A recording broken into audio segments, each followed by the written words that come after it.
की शुरुआत कब हुई? 1929। 1929 में शुरू हुई और यह संकट 30 के दशक के मध्य तक बना रहा। इस दौरान दुनिया के ज्यादातर हिस्सों में उत्पादन, रोजगार, आय और व्यापार में भयानक क्या है? गिरावट आई भाई। किसमें? देखो उत्पादन में, उत्पादन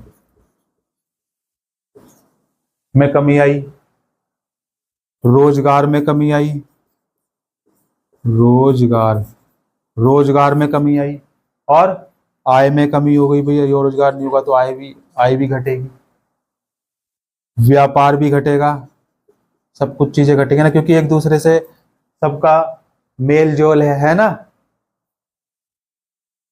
एक दूसरे में सबका क्या है? मेल जोल है। देखो जो जाहिर करना पड़े वो दर्द कैसा, और जो दर्द ना समझे वो हमदर्द कैसा,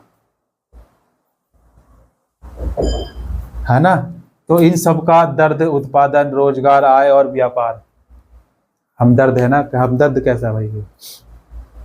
1929 में ये शुरू हो चुकी थी और इससे क्या हुआ? देखो सब में भयानक गिरावट दर्ज की गई। इस मंदी का समय और असर सब देशों में एक जैसा नहीं था भाई। ये महामंदी आई थी, सब देश में इस महामंदी का असर एक जैसा नहीं था, लेकिन आमतौर पर ऐसा माना जा सकता है कि कृषि क्षेत्रों और समुदायों पर इसका सबसे बुरा असर पड़ा।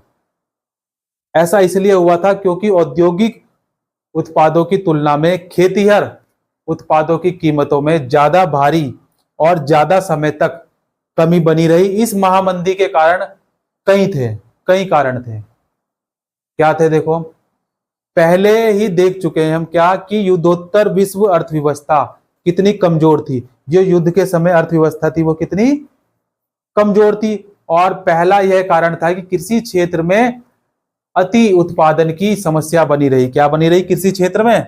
भाई कृषि का जो क्षेत्र है, कृषि क्षेत्र में अति उत्पादन की समस्या बनी रही थी। कृषि उत्पादनों की गिरती कीमतों के कारण स्थिति और भी खराब हो चुकी थी। कीमतें गिरी और किसान की आय घटने लगी। जब कीमत गिरी तो किसान की आय भी घटेगी, और आमदनी बढ़ने के लिए किसान उत्पादन बढ़ाने का प्रयास करने लगे ताकि कम कीमत पर ही सही लेकिन ज्यादा माल पैदा करके वे अपनी आय स्तर को बनाए रख सकते थे। फलस्वरूप क्या हुआ? बाजार गए हैं ना आप,